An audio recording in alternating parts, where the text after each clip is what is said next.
Սեպտեմբերի 29-ի վաղ առավոտյան ադրբեջանական կողմը վերսկսել է լայնածավալ հարձակողական գործողությունները Արցախի պաշտպանության բանակի պաշտպանական գծի գրեթե ողջ երկայնքով։ Այս կապակցությամբ պաշտպանության նախարարությունը զգուշացնում է, որ հայկական զինված ուժերը ստիպված են օգտագործել մեծ մակերեսների վրա կրակային խոցման և դրա արդյունքում կենդանի ուժի, ինչպես նաև շարժական և անշարժ գույքի ոչնչացման մեծ ազդեցություն ունեցող սպառազինության և ռազմական տեխնիկայի տեսակներ։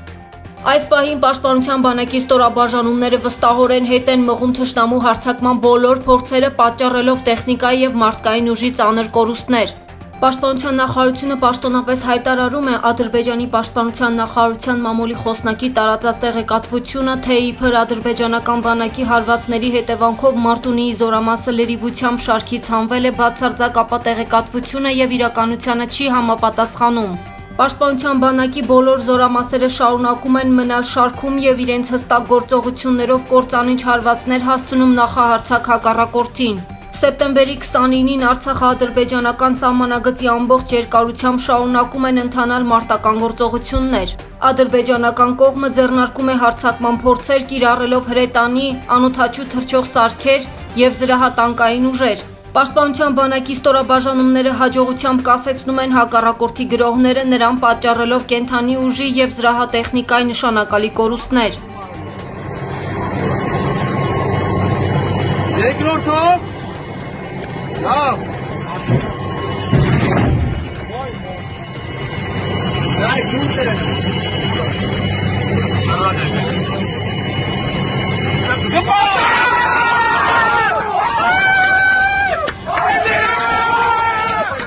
Ըստ լրացվող տվյալների, հայ մարտիկների գործողությունների արդյունքում հակառակորդը կորցրել է 11 անօդաչու թռչող սարք, այդ թվում նաև հարվածային, 1 ինժեներական զրահատեխնիկա, 4 զրահափոխադրիչ, 82A, 5 տանկ։ Հակառակորդը ունի նաև կենդանի ուժի մեծաթիվ կորուստներ։ Հայաստանի Հանրապետության արտաքին գործերի նախարարությունը հայտարարություն է տարածել Ադրբեջանի կողմից Հայաստանի Հանրապետության ուղղությամբ ձեռնարկված ագրեսիայի փորձի վերաբերյալ։ Այսօր առավոտյան Հայաստանի Հանրապետության արտաքին գործերի նախարարությունը տարածել էր հայտարարություն, որտեղ մատնանշել էր, որ Ադրբեջանն ապատեղեկատվություն է տարածում հող նախապատրաստելով Հայաստանի Հանրապետության Վարդենիսի շրջանի ուղղությամբ մարտական գործողություններ ձեռնարկելու համար։ Հաշված րոպեներ անց Ադրբեջանի զինված ուժերը հարվածներ են հասցրել Վարդենիսի շրջանի զինվորական և քաղաքացիական ենթակառուցվածքների ուղղությամբ, այդ թվում թիրախավորելով քաղաքացիական բնակչությանը, որի արդյունքում սպանվել է 1 քաղաքացիական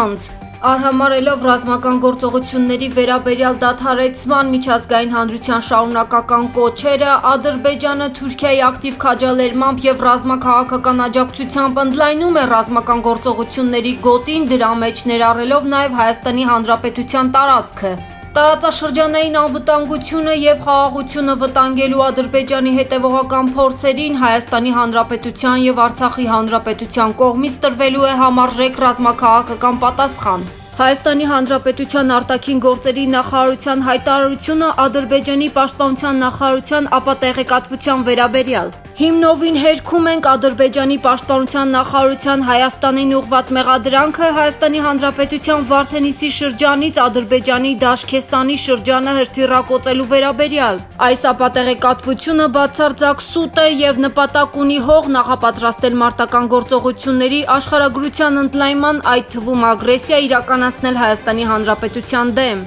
Խստորեն դատապարտում ենք տարածաշրջանային խաղաղության և անվտանգության հետագա ապակայունացման Ադրբեջանի փորձերը, որոնց հետևանքների ողջ պատասխանատվությունը կրում է Ադրբեջանի ռազմաքաղաքական ղեկավարությունը։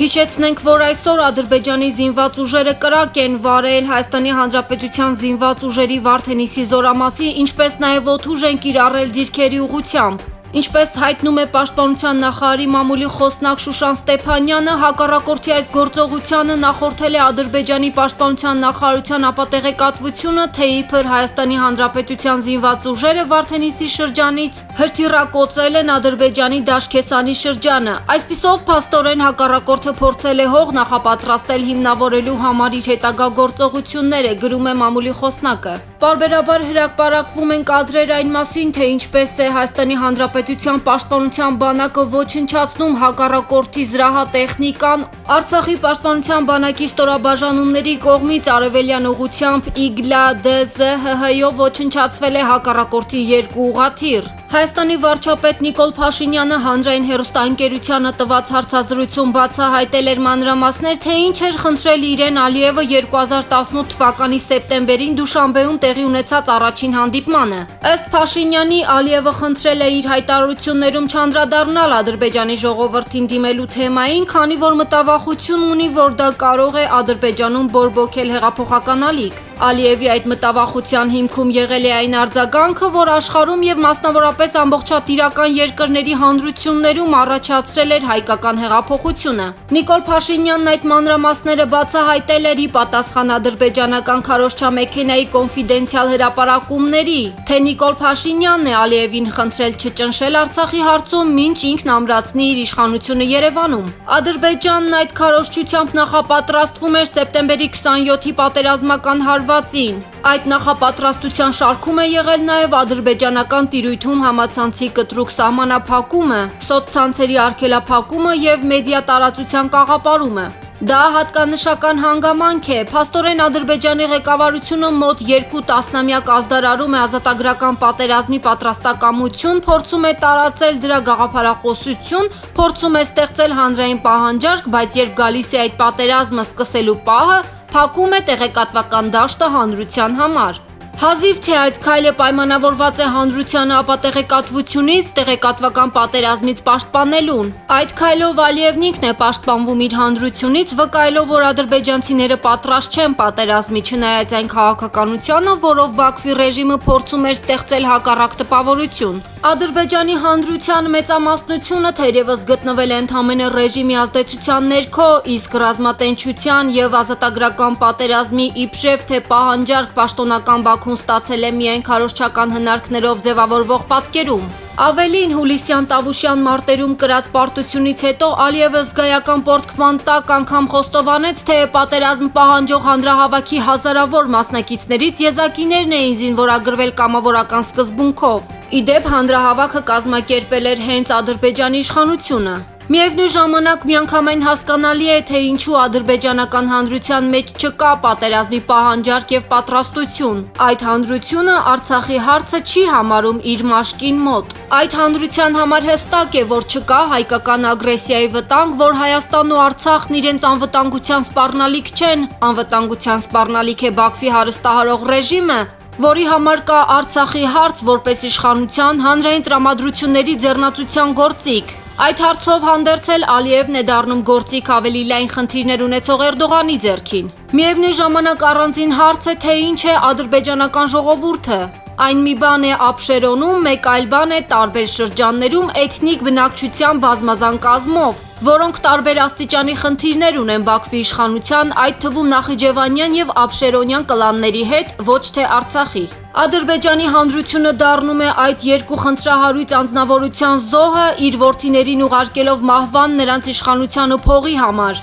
Այդ պատճառով էլ տեղեկատվությունը թաքցվում է ադրբեջանական հանրությունից, բայց հնարավոր չի լինելու թաքցնել մահերը, դիերը, ինչպես է թաքնվելու այդ դեպքում Ալիևը։